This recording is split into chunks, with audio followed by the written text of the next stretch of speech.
Hey guys, don't mind the furry shirt. Today I'm going to give you guys a little bit of a kind of a collection tour kind of thing, but also it's mainly just me being curious about how much crap I actually own. So without further ado, let's get started with it. We're going to start with laptops. This is a Dell Inspiron 5150 released in 2003, shipped with XP, but it runs Windows Vista. Why?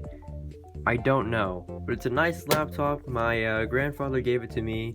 Here is a MacBook from 2006. This has the original hard drive in it, and it's running OS X Lion with 4 GB of DDR2 RAM. Ooh, look how pretty. This used to be really freaking dirty like a few years ago, but I really did a deep clean and it looks beautiful now. So here is a 2010 MacBook Pro. I don't know what in the world is on it. I think I spilled something on it. This has a 250 GB hard drive, but I don't know what's on it because I tried to patch version of Sonoma on it, but it did not work. So I think it's just stuck, not running anything. Here is my old daily driver, the early 2011 15-inch MacBook Pro. You can tell this used to be my old laptop. Heh. This does not run anything because the motherboard died on it a while ago, and also the battery expanded a few months ago, so yeah, that's fun. The only thing that's in here is the motherboard and the RAM. That's all that's in here. The hard drive and battery have both been taken out. And here's my current laptop, the early 2015 13-inch MacBook Pro. Ah, look, it's my face. This is my editing machine. This is how you're seeing the video right now. Alright, now let's move to desktops. Here's an iMac G4 just sitting in my closet, and yes, it does work. Here's a 2010 iMac I had to use while my 2015 MacBook was dead. This edited a few videos, and then I got my replacement SSD for my MacBook, and I've been editing back on my MacBook ever since. Back to the closet is my old Lenovo PC. This is my PC from 2022 to 2023. It served me quite well, actually. It was really reliable for me. And when I was editing videos when my MacBook, I had a lot of MacBook problems.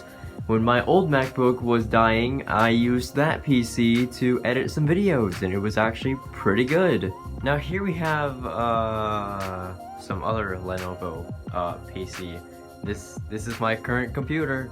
I'm surprised it's running right now, but it is. This is my my main computer right now. As you can see, the cables for the power supply are jutting out in the front, and the SSD is just hanging there. So that's a fun thing to witness, you know? Alright, now that we've had the laptops and desktops out of the way, let's get to game consoles. Here we have a really dirty PlayStation 2. It works for the most part, however the disk drive is broken, so it might turn on, but what you would want to use the PS2 for, it doesn't work, so... I bought this off of eBay a year ago. What's cool about this PS2 is that it's like one of the oldest ones. See that copyright 2000 on it? Here we have the Nintendo Wii. Now, I don't really use this console. I probably should, but I just kind of don't. The third-party controllers that I got this Wii with was pretty bad. Not to mention, the game that I got with the Wii didn't work on first boot. How about you just take a look? Okay, attempt number 2 of putting Wii Play in the disk drive. This is the only Wii game that I have. Yeah, so it didn't work right off the bat, so that makes this worthless. Alright, it's time for probably my favorite console that I own, the Xbox 360.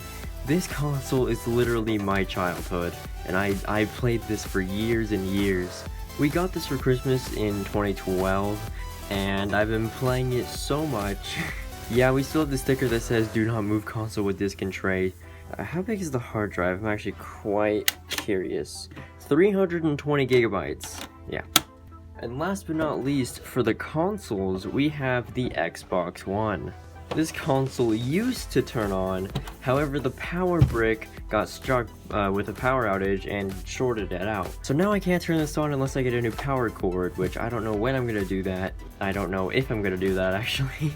The Xbox One does have some childhood memories on it, but probably not as much because I got this in 2016 and it was mainly my dad's before he moved on to the Xbox One X. So it was kind of not really used by me much. I was still kind of using the 360 for a while. But when I got this and I started playing stuff like Roblox on it, you know, I had a blast. Alright, let's move on to iPods now. Alright, here we have the first generation iPod mini. It does sorta kinda work, however the hard drive's freaking out and the battery's crazy low. I think these models came with a 4GB micro drive. This used to have like 600 plus songs on it, but then it freaked out and just reset everything, so... Here is an iPod Video 5.5 Gen from 2006. This has an 80GB drive in it, and it has a few songs. It's mainly just stuff I used to listen to, meme music, stuff I used to put in videos. I think I do have a episode of Zoe 101. Yeah, I have an episode of Zoe 101 on here. Here is a product red iPod Nano 3rd generation. It is 8GB, product red, it's beautiful. It has a ton of music, as you can see right here, and a few photos on there that I just put on. This is a great little iPod that I picked up, and honestly, it is super cool. It's small, it's beautiful, it's reliable, and it's just great. Here is an iPod Touch 4th generation. The battery is completely dead, but it does work. It's an 8GB model, running iOS 6. I think this was some like hotel manager's iPod that I pulled out and I reset it because, you know, iOS 6 Apple ID doesn't have iCloud lock, so yeah, I just reset it. And last but not least is this iPod Touch 5th generation. This was my childhood iPod Touch. I've had this since 2012. I grew up using this. This was my everything for like 5 years straight until I got an iPhone SE. I used this up until June of 2017. When I first got into middle school, my parents were like, yeah, you probably need an actual phone at this point, so they gave me an iPhone SE. Now let's move on to iPhones. Here is a 16GB iPhone 3G. It's a bit cracked around, but it does turn on and it does work. Yeah, you can see I kind of updated it to iOS 4 because I kind of got tired of using iOS 3, and I kind of wanted to see how iOS 4 performed on the 3G again. I kind of forgot that pressing the home button twice on the 3G just opens the phone app and doesn't use any multitasking features. Here we have a 32GB iPhone 3GS. I forgot the battery died. This runs iOS 6.1.6 and it's one of the oldest iPhones that I own. I think it is the oldest iPhone that I own. In terms of how long I've had it is what I'm trying to say. I've had this device since December of 2014. This also used to be my grandfather's when he gave it to me. It does turn on, but the battery is also dead, like pretty much all these devices. Here is a 16GB CDMA iPhone 4. I don't think it's on right now. Yeah, no, it's not. This is an iPhone I've had since, well, March 13th, 2020. I got this when the lockdown started, which is very interesting because this iPhone 4 has been through a lot. I remember making a video about if I could make a video on the iPhone 4 and edit it on an old MacBook, so that was something fun I used to do. Here is an 8GB CDMA iPhone 4. This runs, I think, iOS 5.1.1 because I downgraded it to iOS 5.1.1. I don't know, I don't think it's even 5.1.1. I think it's 5.0.1. I forgot to mention this runs iOS 6 because I also downgraded this one too. Here's an 8GB iPhone 4S. Yes, it has a very cracked back. Pretty sure the battery is also dead. Yes, it is. It's dead to the point where the battery symbol just doesn't show up. This runs iOS 6.1.3, downgraded of course. Why do I downgrade all these things? Well, it's mainly because newer iOS runs like crap on these older devices, and it's nice to have something fresh. Here is a 32GB iPhone 4S. This runs iOS 6.1.3 as well. But I didn't downgrade this, I just never upgraded it in the first place. Oh yeah, there's no battery in here, I kind of forgot about that. This is a 32GB iPhone 5. This runs iOS 10.3.4. Never downgraded it. This was a collector's item that I got in 2021. And iOS 10 still supported stuff back in 2021, and that's why I thought it was a little useful device. But now iOS 10 shut down support for literally everything, so yay. Here is an iPhone 5 16GB silver on iOS 10.3.4. I tried to downgrade this back to iOS 8 because it was on iOS 8, but I couldn't figure it out, so it's stuck on iOS 10 now. Don't even get me started on iPhone 5Cs. Do not get me started on iPhone 5Cs. I mean literally, do not even get me started on iPhone 5Cs. Yes, I have every color of the iPhone 5C. Here's a 16GB iPhone 5S. This runs iOS 10.3.3 because I downgraded it. And I made a video about downgrading it, so if you haven't already seen that, you should go check it out. Anyways, this iPhone 5S I got from a friend off of Discord. I know, very safe. But it's a fully working iPhone 5S, and it's really nice, so I appreciate it. Here is a 32GB iPhone SE. Yes, I know I'm doing the SE and not the 6 and 6S first, but they're 4-inch phones, why the hell not?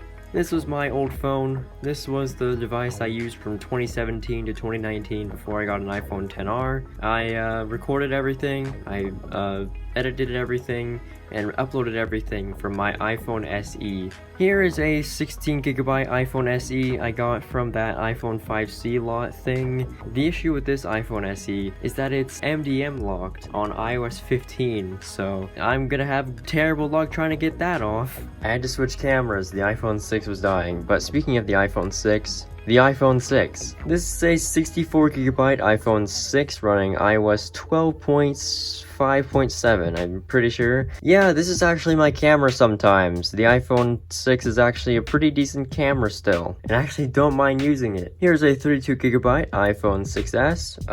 It works. This used to be one of my furry friends, but he gave it to me because he has, I don't know what phone he has now, but I used this as a secondary phone to the iPhone XR that I used to have before I traded it in. And when I got the iPhone 8 Plus, I used that as a secondary phone sometimes. I put my mom's old rock form case on it to protect it because it was made for the iPhone 6S. Either that or the 6, I don't know. My mom used it anyway. Here's a 32GB iPhone 7. This was given to me in a lot of phones that I bought last year. It is currently dead. Yeah, they just kind of sit in my drawer. They didn't really do anything except look pretty, so yeah, that's usually what I have these for. And if I want to take a look at them and like review them, talk about stuff about them, I would have them on standby, ready to review. Here's a 64GB gold iPhone 8. I think the battery died on this one just a bit ago. This completely works. It's a nice, solid iPhone. I really like this design. And I'm kind of glad it got ported over to the iPhone SE. It's so solid, and I'm pretty sure it's pretty durable. I don't want to test it because this iPhone 8 is very valuable to the person that gave it to me, and they kind of want it back, so I'm gonna have to find a way to give this back to them. Now on to the Plus models. This is a 128GB iPhone 7 Plus.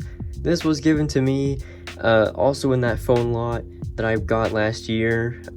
It works perfectly fine, except the battery's dead, so yeah, all these are dead. This was my first ever Plus phone. I've never had a Plus iPhone before, and this is my first experience with them.